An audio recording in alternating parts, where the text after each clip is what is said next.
junakinja zgodbe je Tina, 14-letna dijakinja, ki je izgubila v hudem zločinu svojo dvojčico Lara. Lara je bila najdena 28. maja 2018 v tem grmovju. Našla jo je psička Bela, ki je prišla s svojim gospodarjem sem na sprehod.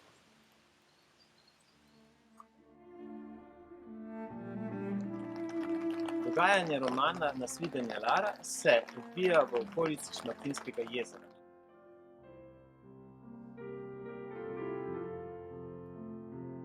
Nasvidenje Lara je mladinska kriminalka.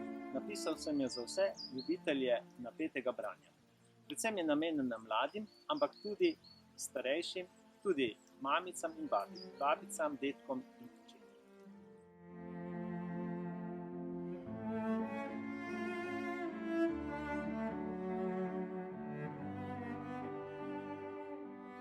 Glavni motiv pisanja tega romana je bilo dejstvo, da sem dvojček.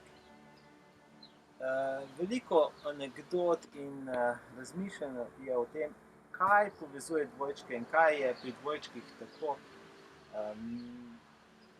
nenavadnega, nadnaravnega, da se razumejo tudi brez besed. No, moja junakinja Tina je dvojčica in njena intuicija preseže policijo, preseže policijsko delo in delo kriminalistov, ki nikakor ne morejo najti morilca njene sestre. To uspe Tini.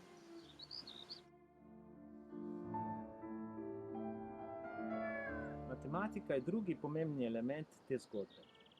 Matematika je nekaj, kar človek ali ljubi ali pa sovraži.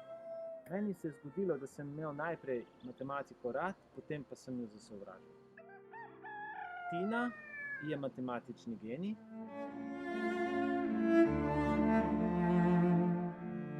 Glasba je tretji element tega romana in rdeča nit.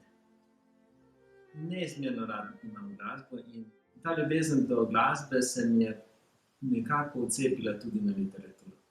Glavna junakinja romana mora obvladati skladbo, ki mi je izredno všeč, gre pa za skladbo Schubertovo romanco Štendchen. Začne se takole, ko bom zdaj zaigral, potem pa se nadaljuje na računalniku.